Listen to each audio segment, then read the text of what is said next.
You're listening to The Human Upgrade with Dave Asprey. Dave Asprey.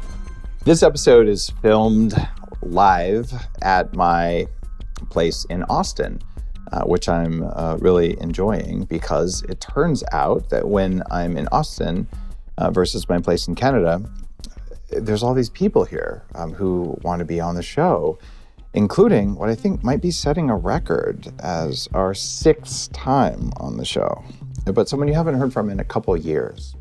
This is a good friend and master of some of the, we'll call them endocrine systems in the body, a pharmacist known as the Thyroid pharmacist. But today we're going to talk about adrenal function. And I want you to listen to this episode because you have an adrenal problem if you're alive today. And I say this as a guy who was born with adrenal problems, and we'll probably get into some detail about that. And having had stage 4 adrenal burnout and all that, I fixed it and I fixed my thyroid problems. And the most knowledgeable expert that I've come across around this, particularly with autoimmunity, particularly when it comes to things like toxic mold and things like what gluten does to you and all that, it is none other than Izabella Wentz. Hey, Dave. It's so good to see you again. I'm so glad that we're in the same city. We get to hang out. It's so much more fun to do an in-person interview. So this is awesome. And you have a 5-year-old now. So we've hung out for lots of years. But now that you have a kid, I haven't seen you in a few years because I've been up in Canada. And now I'm more mobile. So it's super cool just to get to hang out and to talk about adrenals instead of thyroid. And I'd say, I don't know how many followers and whatever you have, but you've changed millions of people's lives with thyroid conditions. I have. I started off myself in my 20s just being exhausted and chronically fatigued. I was this like super ambitious person in my head, like stuck in a lazy person's body, quote unquote. I know the feeling. Were you overweight too? I was actually underweight, but okay, the other side of it, yeah. This happens a lot of times if you get diagnosed with thyroid issues and later on in life, you might be overweight. If you have thyroid issues earlier on in life, it might show up as fatigue in your 20s. It might show up as anxiety, like depression, mental health issues, so on and so forth. In your 30s, it could be fertility issues for women. Mm-hmm. And most of the time, people aren't properly tested. And in their 20s, they're told like, oh, you are depressed, so let's give you antidepressants. You're anxious, let's give you antidepressants, right? Let's give you all these things rather than testing you for a thyroid condition, because typically doctors, it's not on their radar until somebody's a bit older, maybe in their 50s, right? Right. When I was maybe 24, 25, something like that, I was fortunate to go to an anti-aging doctor, back then, Dr. Miller, and he just tested me. He came back and said, I can test almost no thyroid hormone in your body. And when I took my first thyroid medication, I'm like heaven has opened up. I have my energy back. Now I felt like I could finally press on the accelerator and then I would move. But I didn't address my adrenal issues back then. And I'm noticing that, your arc of information you've shared, you've really gone deep on the causes of a thyroid dysfunction and how autoimmunity ties in. And one of the things I want to talk about as maybe a point of crossing over is I've seen a few people say, well, if you have Hashimoto's, which is autoimmune issues with your thyroid, you shouldn't drink the most sacred liquid on the planet, coffee. Cheers. So what's your take on coffee for people with Hashimoto's? I mean, if it's your coffee, then we can drink it, right? So Generally there are a few issues with coffee. So if the coffee is moldy, then that's going to be an issue for you because mold can be a really powerful trigger for chronic fatigue syndrome from autoimmunity, Hashimoto's, adrenal dysfunction. So you want to choose a coffee that's clean. You want to focus on not the instant coffee junk because a lot of the times it can be cross-contaminated with gluten proteins. Mm-hmm. So, choose wisely, right? So that's going to be the first part of that. If you're somebody that has a lot of issues with estrogen dominance, perhaps that might be something to look into. Right. Doing a detox. My goal is not for people to live in a bubble and live as saints. My goal is for people to thrive and live fully. whether they have a thyroid condition or not, and figuring out like what's going on in your body. Why are we so sensitive? And how do we build back that resilience? So yes, you can drink coffee if you have a thyroid issue. Oh my gosh. You set so many people free. And to your point, there's a lot of people who said, Dave, you're a con artist. There's no mold in coffee. And there's 36 studies that say that that's true, and I didn't pay for any of them. So I'm going to go with those and all the world governments. And instant coffee is the most dangerous. The studies that show cross-reactivity of coffee with gluten, I called the lab, Cyrex, and asked them what they used as their testing agent. It was instant coffee. Absolutely. Yeah. So bottom line, guys, if coffee makes your life better, I did give up coffee for 5 years because it was triggering my autoimmunity so much. That was why I created Bulletproof. And since the time that I was running Bulletproof, now Danger Coffee, guys, dangercoffee.com, which has minerals that support thyroid and all that. But one of the things I also did is I said, okay, I'm going to go through this aggressive adrenal fix based on Wilson's book a long time ago. And so people say, well, I'm stressed. If you're chronically stressed, you get this feeling of like, I have no energy, and maybe it's thyroid, but maybe your body doesn't have an adrenal response. So I did the thing we'll talk about with shining the light in the side of your eye. In fact, why don't you tell me what that is, and I'll tell you what happened when I did it, but that test. Sure. One of the tests, and Dr. James Wilson, beautiful old school naturopath, and he coined the term adrenal fatigue. And we can kind of get into the nuances of that. But it's essentially how you're going to respond to that light. So are your pupils going to constrict when exposed to light? Because that's what they're supposed to do, right? So when we have a balanced response between our sympathetic and parasympathetic, we're going to have these constricted pupils. But in people with adrenal dysfunction, with adrenal issues, that they're not going to have that same reaction. And they may be walking around with pupils that are too dilated, and their pupils might constrict and then dilate back up again. So what happened with you? Well, the test, and you can do this at home. You take a flashlight, even your iPhone will work, and you look in the mirror and you shine the light in kind of from the side. And if your eyes, what's the opposite of dilating? Constricting? Constricting, right. They constrict. So you have, little pinpoint pupils. If they hold that way for, it was like 30 seconds or something, you're fine. But if instead they start going, wah, wah, wah, wah, it's your body struggling to be able to maintain that. Or what it looked like for me was I couldn't drive to work without sunglasses because it was too bright. And I don't wear sunglasses at all unless like I'm skiing or something where there's just a protective thing.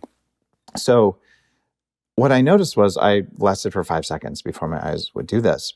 And to this day, if I stay up all night, which I did last week, the next day I was light sensitive. So I took some cortisol, which is an adrenal hormone, and then I wasn't light sensitive anymore. It's kind of weird. Absolutely. So we know that sleep deprivation is one of the fastest ways to disrupt our stress response and to put ourselves into that survival mode and that like fight or flight mode. And like when you have a night of going out on the town and having a good time or whatever you're doing, or, staying up with the book deadline, whatever it is. I was playing with ChatGPT. No, oh my gosh. I was at a party. I'm kidding. ChatGPT though, that's really cool. You end up being really sleep deprived, right? And so the next day, maybe you get some sunglasses, you get a little bit more rest. Most people can bounce back from that. But there are people that are like chronically stuck in that state where they're walking around and they're constantly wearing sunglasses. They cannot be outside. They feel like vampires, right? And that's a really, really big sign that something is off about your stress response, your circadian rhythm. You're probably stuck in that like fight or flight adrenal dysfunction state. The other thing that happened when my adrenals didn't work was I would get sick all the time. So I'd get exposed to something, and then all of a sudden it would just turn into a sinus infection over and over and over, or just a cold. And it felt like I was just bouncing around. And when I managed to fix my adrenals, and we'll talk about how I did it, I want to talk about how you do it because you have a newer book than the way I did it. I don't get sick. It's very, very rare for me to get sick because my adrenals work. So when you have adrenals and thyroid, and heaven forbid, your sex hormones working, like, wow, you might have a really good life. Whereas so many people now are stuck with adrenals not working, maybe more so even than thyroid. In fact, what would you guess in terms of adrenal dysfunction and thyroid dysfunction in the population? Which is bigger?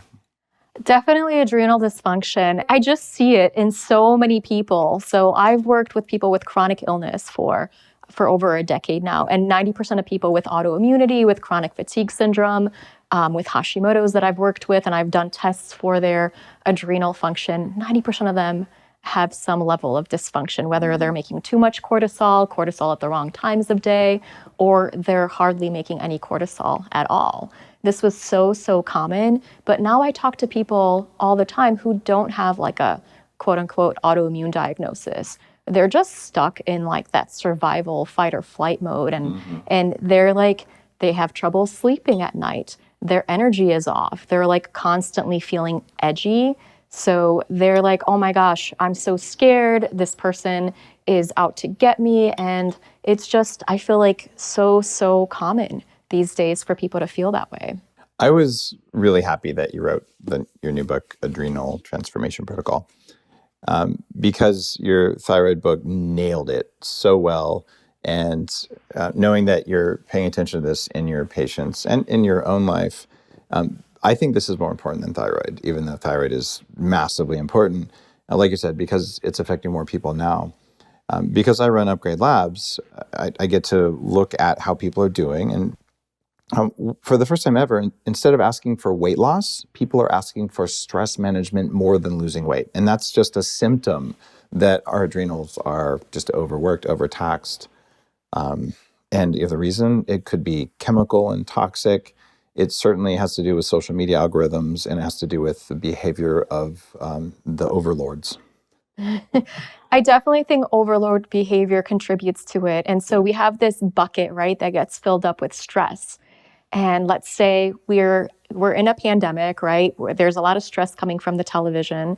There's a lot of stress coming from our personal lives, right? Because everything's shut down. Because you lost your business and you couldn't go outside and stuff like that, you know. You can't take your kids to school, so they're with you 24/7. Yeah, that'll raise your stress. Yeah, just a little bit, right? And you're feeling like for moms, I know I have a young son, and it was like, oh my gosh, like my child is learning how to talk and everybody's wearing masks. Is he going to learn how to talk, right? Yeah, or how to look at facial expressions. Read facial expressions. And so we have that, right? So it's like the current stressors in our lives, right? And then we have history of past trauma. That's a stressor that we're carrying around with us. Thank you.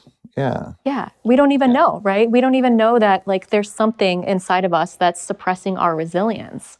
The studies have shown when you have a history of trauma, childhood trauma, and all of these things that can happen to us where we end up suppressing and maybe feeling like, well, it wasn't really a big deal, or I'm not gonna, it's not presently happening, but it causes low-grade levels of inflammation. It shifts the way that you respond to stress.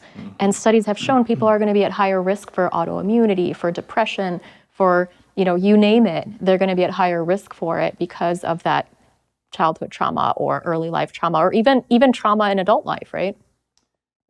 After I started treating my adrenals, years ago, I started doing personal development work.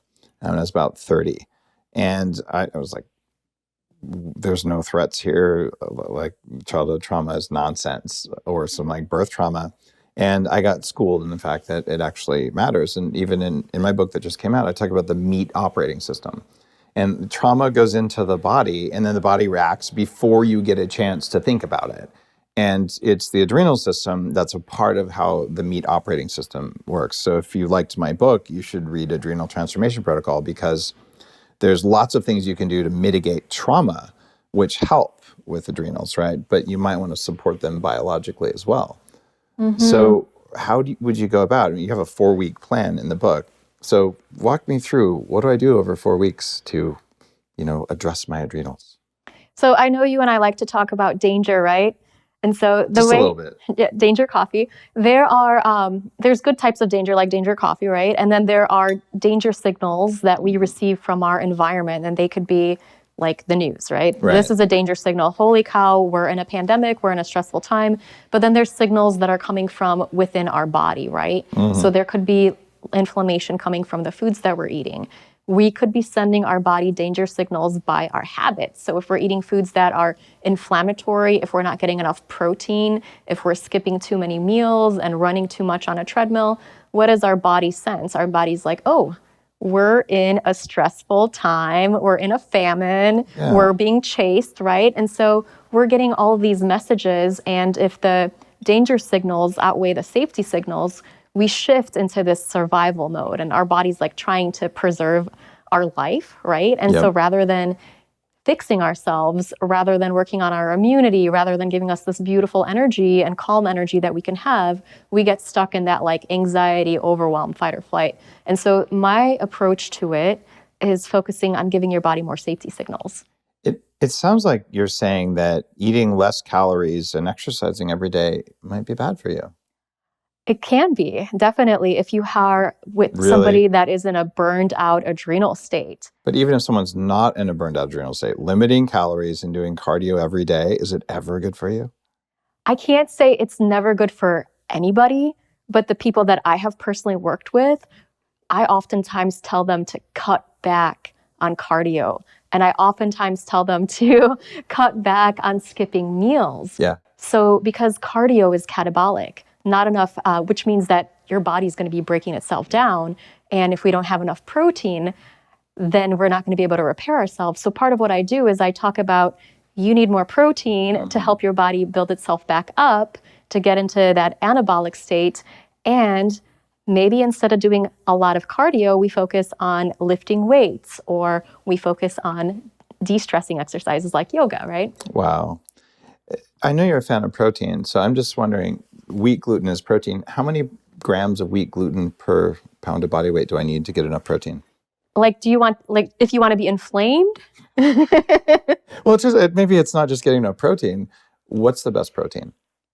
I really love hydrolyzed beef protein. It's hypoallergenic, and it is something that is going to be really helpful for you to feel better, and it's tasty. There are other types of protein people can utilize if they're not sensitive to whey protein. Getting like a really clean source of that can be great. Then there are things like egg white protein can be really helpful if people aren't sensitive, right? And hemp protein for some people works really well as organic pea protein. But it just depends. I work with a very sensitive population. So we typically look at making sure that the protein source isn't inflammatory to you, right? Ideally though, I do love red meat as a source of protein because it does work really well. And what I've noticed in people with fatigue and brain fog and, like muscle wasting, which is also a common pattern of people within that adrenal dysfunction survival mode, right? Because they're in a breakdown mode, is they need carnitine, right? And carnitine is the only place you'll find it really is in red meat or in a supplement. So part of my protocol does utilize including more sources of red meat into your diet as you can for protein, as well as, or, if you're not comfortable with that, utilizing carnitine as a supplement. And this is actually one of a really big game-changing supplement for getting rid of brain fog, getting rid of fatigue, and helping you have better muscles. And it just, I love to look at products and protocols that have multifunctional use, and carnitine is one of these beautiful things, and it's found in red meat primarily. It is. In fact, I started on acetyl L-carnitine when I was 24. And I've been on it most of the time since, but I found if I took too much of it, that it was probably ramping up acetylcholine as well. I was getting jaw tension from too much acetyl L-carnitine, so I had to dial back on it, but it's a mitochondrial enhancer. So you like either red meat or L-carnitine for people with adrenal dysfunction? Or both. Or both. Yeah, absolutely. Yeah, I don't have a problem with both. Are crickets red meat? I think they're green meat. That was a good answer, but they don't contain carnitine. Or good fatty acids or high quality protein. It's so interesting. I mean, but they're crunchy if you're into that. It's true, but the deaths per calorie on crickets is really bad compared to cow.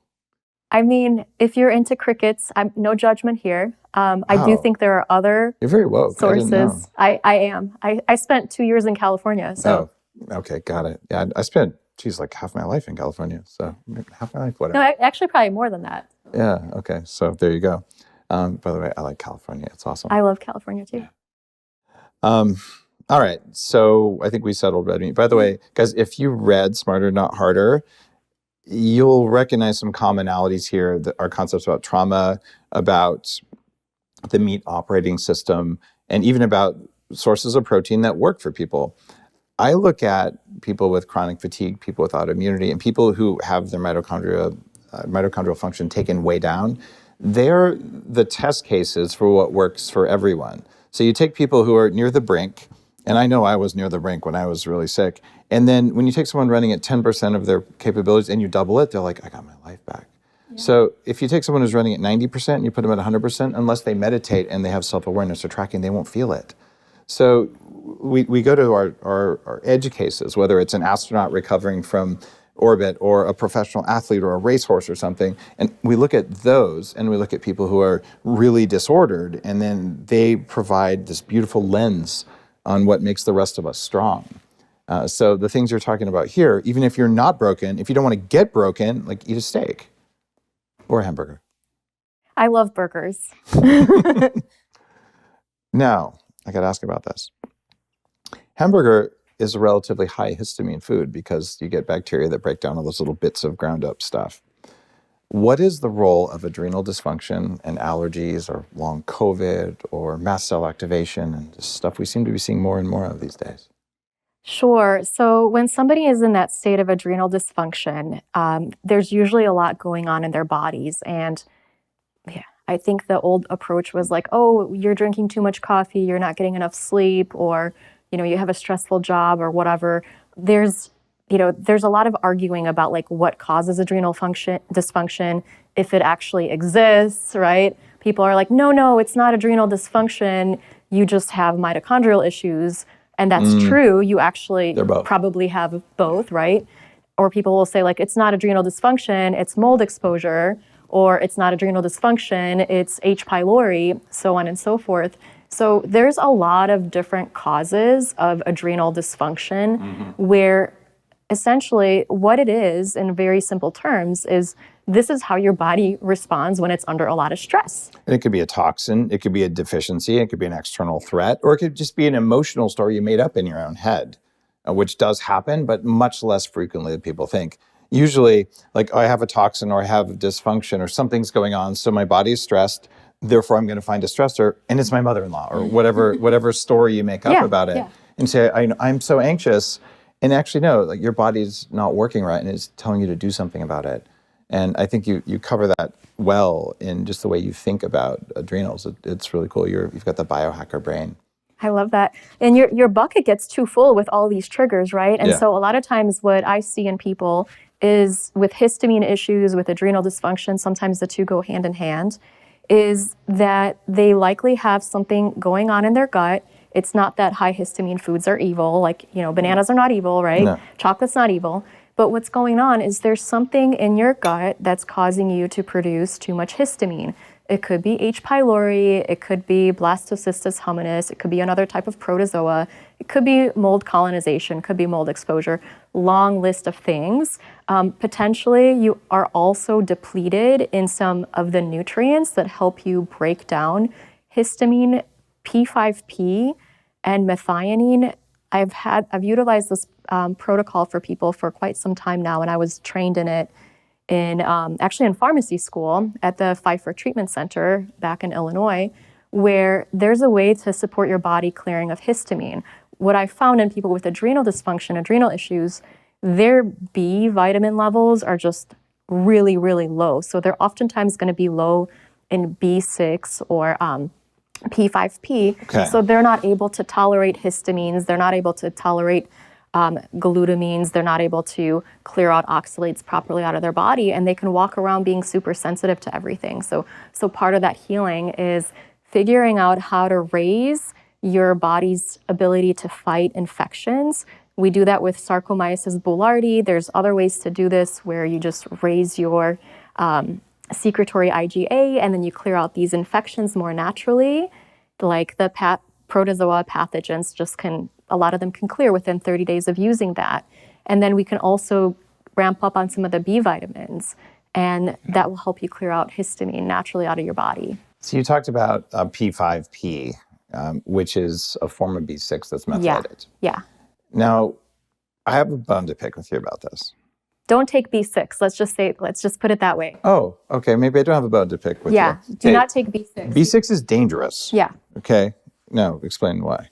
So B6 is, pyridoxine. It's a man-made version of the active version of the vitamin. And what it does is it tends to accumulate in the body, not actually B6, but there's an intermediary metabolite that has a super, super long half-life. Typically, we say that most B vitamins, you can take as much as possible and you just pee them out. Not B6. You don't actually want to exceed more than like 300 milligrams. I've actually... 300 is a lot. It's like, it's like 10 milligrams is about... And I've seen people even reacting to small amounts of B6. The literature will say like 200 or 300. I actually don't recommend hardly any of it at all because it can have that intermediary metabolite where that sticks around for like 100 plus days. And that can cause neuropathy and all kinds of issues. So like when you think about like a half-life of a drug, it takes 100 days to get rid of half of it, right? To go to half of it. So if you've been taking it for a long time, and I've taken people off of the B6 when they're like, I'm taking B6 and I have neuropathy. I'm like, get off of B6. So never take B6. You can take P5P and in smaller doses. You don't need doses that are as high, and that doesn't turn into that intermediary metabolite. So there's no risk of neuropathy with P5P? There is a much lesser risk, but if you already have neuropathy from B6 toxicity, then I would consider holding off on that and really testing your levels. You can do like an organic acid test to see what your B6 status is, right? Guys, this is really important. If you're like me and you take 100 supplements a day, lots of companies, especially cheaper supplement companies or even energy drinks, they'll just wantonly throw B6 into the formulas. And if you count all the B6 you're taking, you might be getting enough. And it's like, that's weird. I can't feel my toes. Maybe you should lay off the B6. And we have a thyroid pharmacist here agreeing with that. So thank you for talking about it. And P5P is the form that I use. So thanks for that kind of side thing. And if you're someone who has chronic allergies and all, look at P5P and look at methionine, which is, funny enough, it's an amino acid we restrict on plant-based diets. And don't get me wrong, some people feel amazing on a plant-based diet, but the people that I've typically worked with, they're struggling. And a lot of times if they don't have religious reasons or sensitivity issues, we really focus on getting clean sources of protein to them. And a lot of times it's meat-based protein, and we're eating more protein and more fat throughout the day to try to get your, blood sugar balance. That's a huge safety signal. Right? I love it. And you're just willing to completely call BS on stuff that doesn't work. Okay, something else I would do that really made a difference, I've been recommending this since I started my blog, is either mind salt or sea salt in water when I wake up as an electrolyte source and as a sodium source. What's your take on that? How do you do that with the adrenal transformation diet? So I do recommend this, and I do recommend it in a glass where you sip on sea salt throughout your day to balance your adrenals. People oftentimes have what I call, I just ate a whole bag of chips syndrome, right? Where they're really craving salty things. And even if you're eating clean, you might be like, wow, this food that somebody made for me or that I prepared, it's really missing salt, right? And we want to get a healthy salt source. We don't want to get like the iodized, bleached stuff, right? So we want to look at sea salt, and you add that into a drink. And the funny thing is, I used to call it Sol, but I think it's actually Soleil, if that helps anybody to be more fancy. I just take a pinch of any of the salts I use. I like Oryx, I like Himalayan, I like Redmond. Like these are all good salts. And sometimes like Celtic sea salt, that's all, it might have microplastics because it's from the ocean these days, but still it's all the minerals. And I do that on all my food. And I do it in water whenever I drink water, or I'll put electrolytes that also have magnesium and potassium. Talk to me about potassium and sodium and adrenal dysfunction. Do we need more potassium than we're getting or not? It really does depend on the person. Typically, I recommend doing electrolytes for most people throughout their day, especially if they're having morning fatigue, I will recommend giving them just an electrolyte drink in the morning to help support healthy cortisol levels, to help support a healthy blood pressure.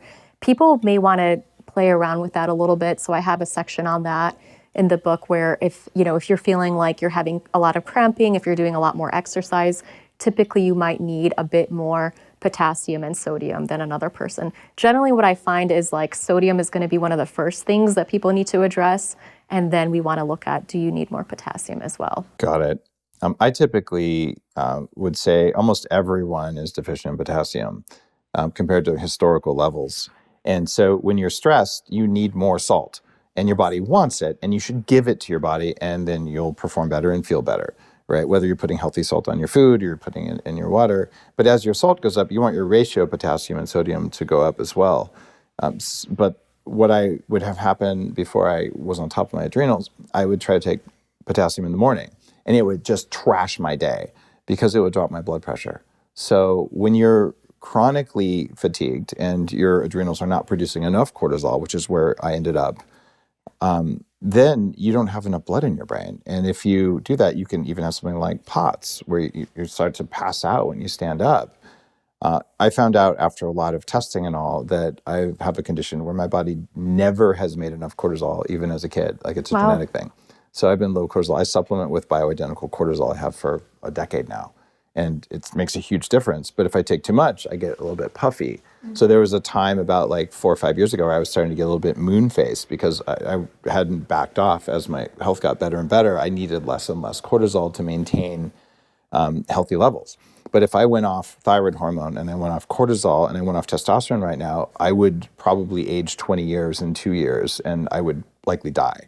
I'm with you on that. There was a time when I did an experiment when I came off of my supplements and all of my health habits. Mm-hmm. And I was like, I gained like 20 pounds in like 2 months. How did this happen? Everybody's like, oh, you're just genetically or naturally thin, or you just there's no way you were ever sick. There's no way you ever had chronic fatigue. And I'm like, yeah, I did. And it happens if we don't manage our health and if we don't learn how to let go of that stress and if we don't learn how to shift into more of a thriving state, right? It's true. If your adrenals are trashed, you're walking around going like, I can't bring it. Like no matter what, I don't have any energy. And everyone says, but you look fine. You look healthy. There's nothing wrong. But you really know there's something wrong. And it's a really disturbing feeling when you're trying to do something and you know that you ought to be able to get up off the couch. And you know that you ought to go do this for the kids or do this for work or whatever, and it's just not in there. Like there's no more gas in the tank. It's super frustrating, and I know I along with many people with autoimmunity or health challenges that maybe you look thin or you don't look like you're sick. You get this message, but you don't look sick. And people think that you're just lazy, right? And people are like, well, you should just exercise more, or you should do this, or you should do that. Maybe you should go plant-based. Yeah, exactly. But people with those flatlined adrenals, they end up like doing exercise, and it makes them feel worse, right? So sometimes it makes for days. they're if you've heard of the analogy of a spoonie, they only have so many spoons per day to use up for their energy. Like the average healthy person with healthy adrenal function, healthy thyroid function, healthy hormonal function is going to have unlimited spoons, right? And these people are walking around with like 6 or 7 spoons, and if they go out with friends, it's like they have to recover for 3 days after that, right? If they push themselves, if they do an exercise regimen that's too long for them or too intense, they're going to be bedridden. Their body like doesn't know how to recover from stress, right? And so, but there's a way out. So if you have POTS, if you're a spoonie, if you're chronically fatigued, like there is a way out, and it can take like 3 to 4 weeks, right? 3 to 4 whole weeks to get out of that. I mean, geez, guys, it's almost like you might want to read the Adrenal Transformation Protocol. I'm not kidding. It took me a couple of years to dig out of that. And I did reach the point of exercise intolerance. It was a while ago, but I would just like lift and not even that crazy. And then I would just be completely wiped for 3 days. Like I would need 10 hours of sleep. I'm a 6.5 hours a night kind of guy. That's all I need. Like I get an hour and a half to 2 hours of deep and REM. Like I am so high energy, but I wasn't then. And it was like, how am I going to work today? Like, I know I'm supposed to work, but I try to look at my computer, like my eyes glaze over and like, there's just nothing in there.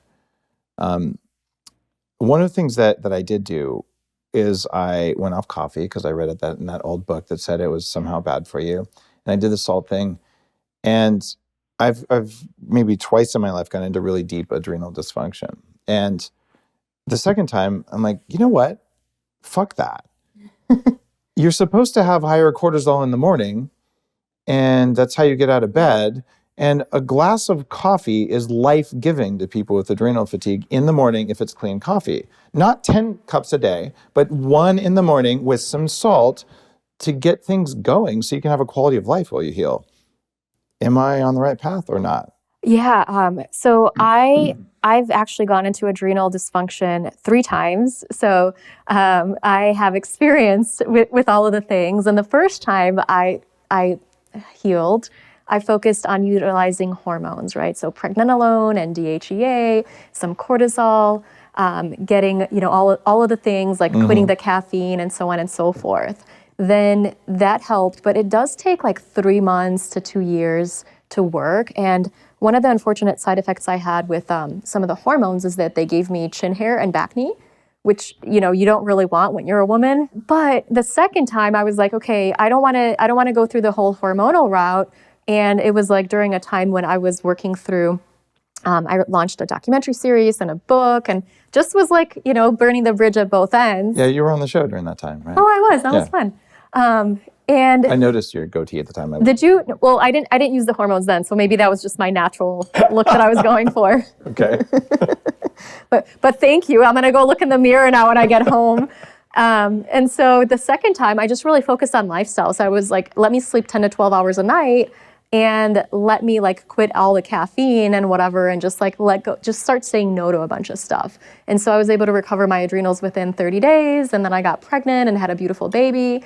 And then, throughout that whole process, I had been telling people like, you need to quit caffeine, you need to do this to really heal your adrenals, you need to take hormones, so on and so forth. And it worked well for a lot of people. But then there were some people that were like, I'm not going to quit caffeine. And there were people that said, I don't want to take hormones, or they would take the hormones and they would overconvert to like estrogen and cause more estrogen dominance. That happens to me. You give me 5 milligrams of DHEA, and I have no libido for a week. Okay, I was going to say maybe you have man boobs, and I was kind of looking. Oh, I've had some A cups before, but I don't have them now. But yeah, if I don't like that stuff, I have very low DHEA, but I cannot take it because I don't like having nipples that sensitive because it's distracting. I mean, it works well. It's just not good for me.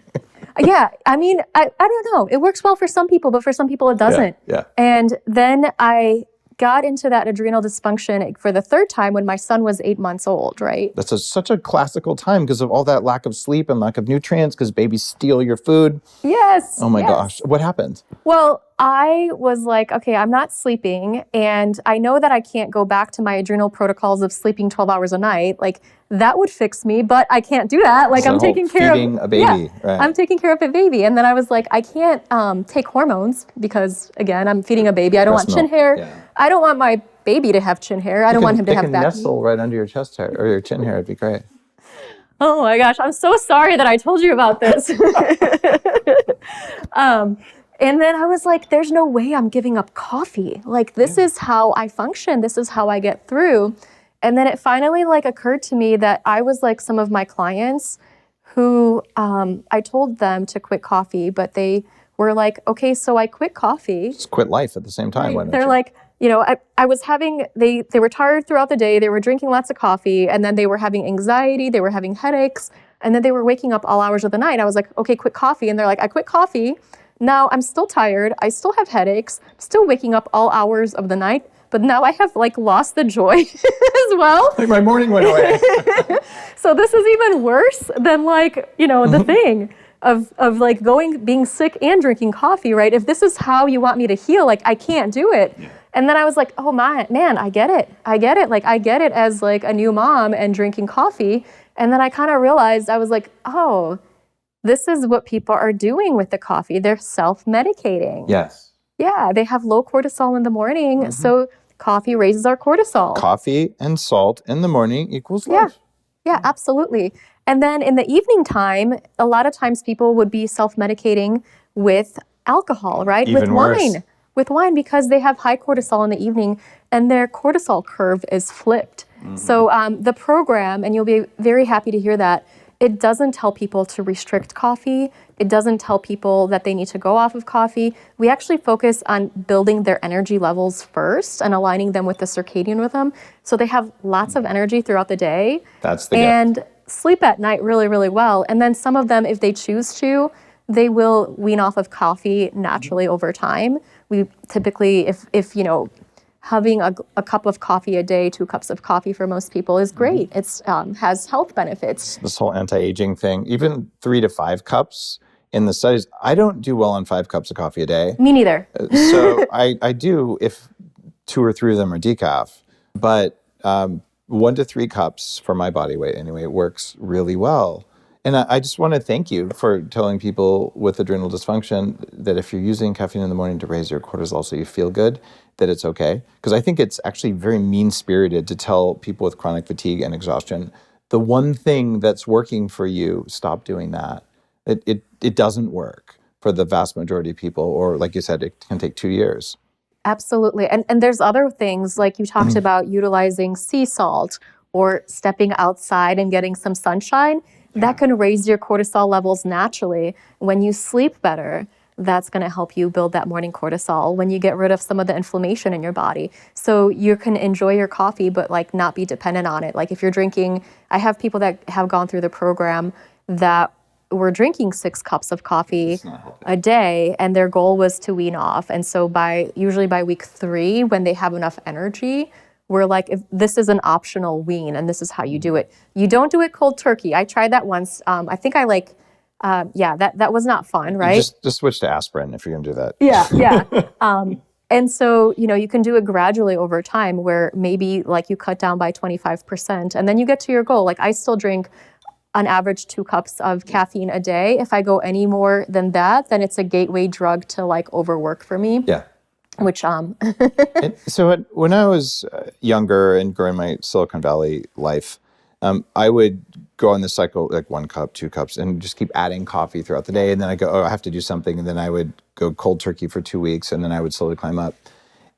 I would just say, if you find you're constantly adding cups of coffee, something is not working. Yeah. And I've been at the fixed level of coffee, which is, I don't know, about 3 cups a day forever. And maybe it's 5 sometimes, but I'm doing espresso, which is half the caffeine of normal coffee. So if I do 5 of those or 3 cups of normal coffee, same difference.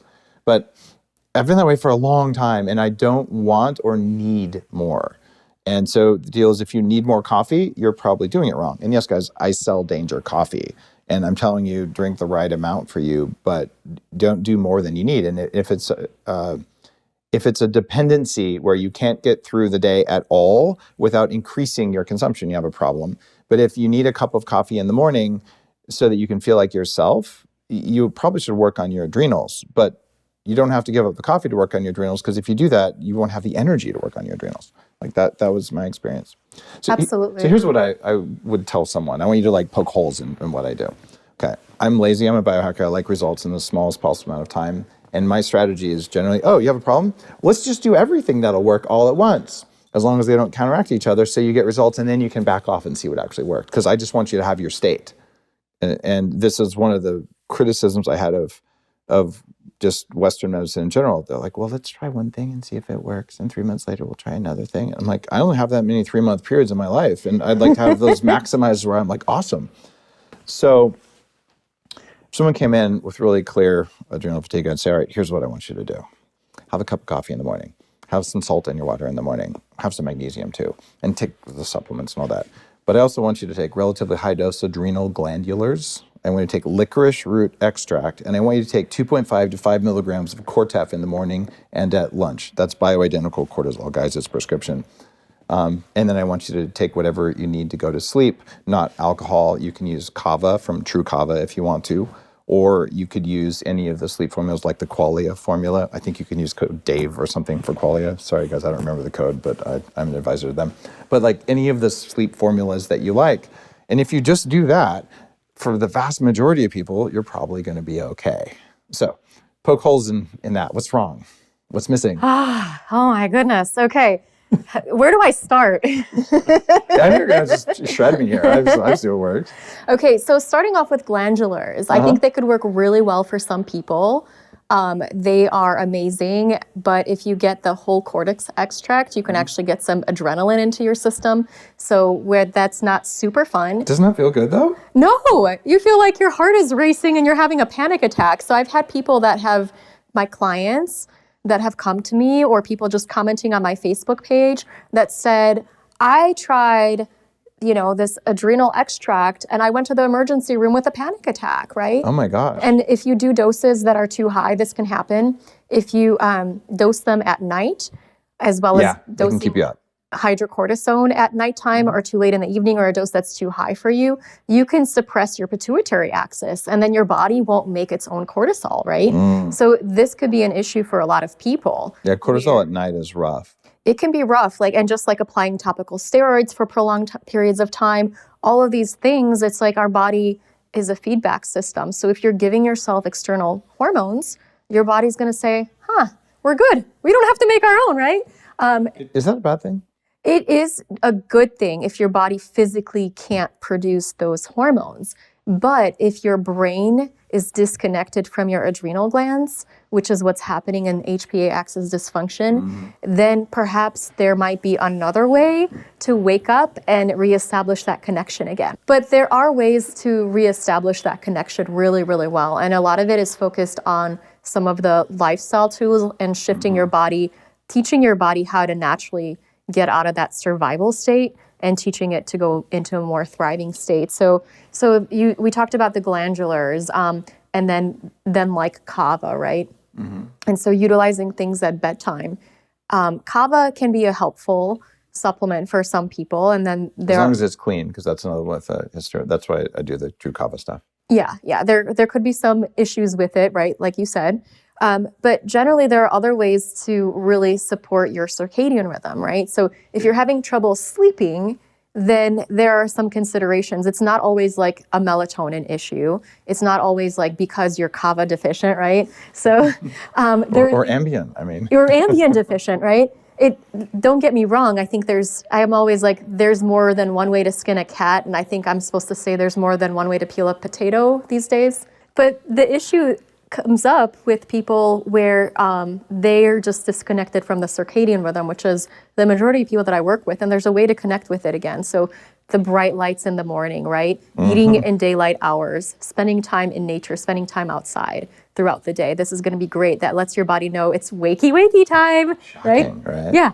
And then in the evening time, you have a wind down routine. So you're not like, if you're like watching Netflix, if you're looking at your phone after dark and you don't have that dark mode on, or you're just exposed to bright lights, then your body's not going to know that it's time to wind down and go to sleep. We, in our house, our new house, we have like these red lights that turn on every night after sunset. And all of our neighbors have come over and been like, hey, what's going on here, right? So you don't have to get like that intense. Like you can just get some of Dave's glasses to block out some of that light so that your body knows it's time to fall asleep. I would really encourage you, I'm not even kidding. LED lights draw 5 times more insects than incandescent light bulbs. And it's one of the reasons that we've lost about 60% of the insect mass on the planet, which is part of the destruction of the soil. It's the big chemical companies like Dow and Monsanto and Bayer that are killing the rest of the bugs. But it's your lights. So turn off your outdoor lights at night or make them red. And if you do it, you'll be as cool as Izabella and as cool as me. So shine your weirdo light. Find others like you. Yeah, it's like it attracts other biohackers like moths. So when you see the red lights outside, it doesn't mean that they're in a submarine. I find, and another habit that I utilize is Epsom salt baths, where they just really load me up on magnesium before bed. And I have found that my deep sleep is about 3 hours when I utilize those. Wow. And I do them longer than the average person. So I do recommend people start with like 10 to 15 minutes and they can dry out your skin and so on and so forth. But usually like that and a dark room helps me sleep really well. And then a cold room You generally want it to be around 65 degrees because you'll wake up with nightmares if you don't have a cold enough room. And so this is part of what I teach people, like just really focus on your sleep, right? So part of that magnesium and that dark light, or that darkness in your room and all the light exposure, this works for about half of the people, right? I also focus on like blood sugar imbalances. If you're waking up at that 3 a.m., let's focus on balanced blood sugar eating. We can do something like myo-inositol. We can utilize carnitine to help your body burn fatty acids throughout the night so you sleep longer. Then I'll focus on if you're waking up frequently throughout the night, this could be like an ammonia toxicity. You have too much ammonia in your body and that's causing frequent night wakings. And so magnesium can be really helpful with that, as well as carnitine, making sure you're pooping on a regular basis. You know what else helps with ammonia? Is ornithine. Ornithine, yes. I put that in the sleep formula that I did for Bulletproof when I was involved with a company.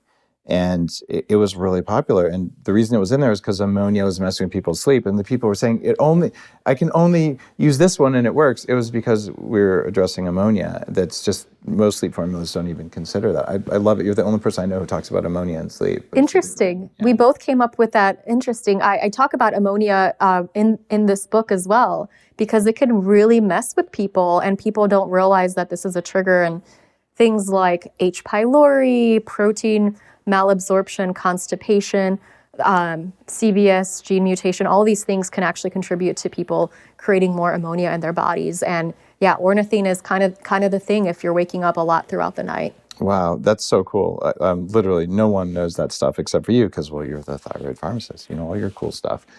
Anytime we get to sit down, because like we've known each other for a decade now. Anytime we sit down, I just love nerding out with you because you know all the weird stuff that I know, and so I'm always swapping notes. I'm like, do you know about this? Do you know about that? And I do want to plug a couple things here. Number one, you should get Izabella's newest book and her last book too. If you're into biohacking and all that, Adrenal Transformation Protocol. I cannot recommend this more strongly. If you just feel like you have no energy, there's a very good chance it's your adrenals. I've dealt with this actually for much of my life. I'm super on top of it. I have more energy now, and I have 8 companies and 300 million downloads and 8 books and all sorts of cool stuff going on. It's because I got my energy back. And it's because my adrenals work, my thyroid works, my sex hormones work, and I dealt with all the other stuff that you hear about in adrenal transformation. So just got to say, Izabella, you rock. You're one of the most knowledgeable people I know, which is why you've been on 6 times on the show. And you just keep bringing new information and making it real accessible. So thank you. Thank you so much for having me, and thank you for all the things you've taught me over the years. Oh, very welcome. Again, the book by Izabella Wentz, Adrenal Transformation Protocol. See ya. You're listening to The Human Upgrade with Dave Asprey.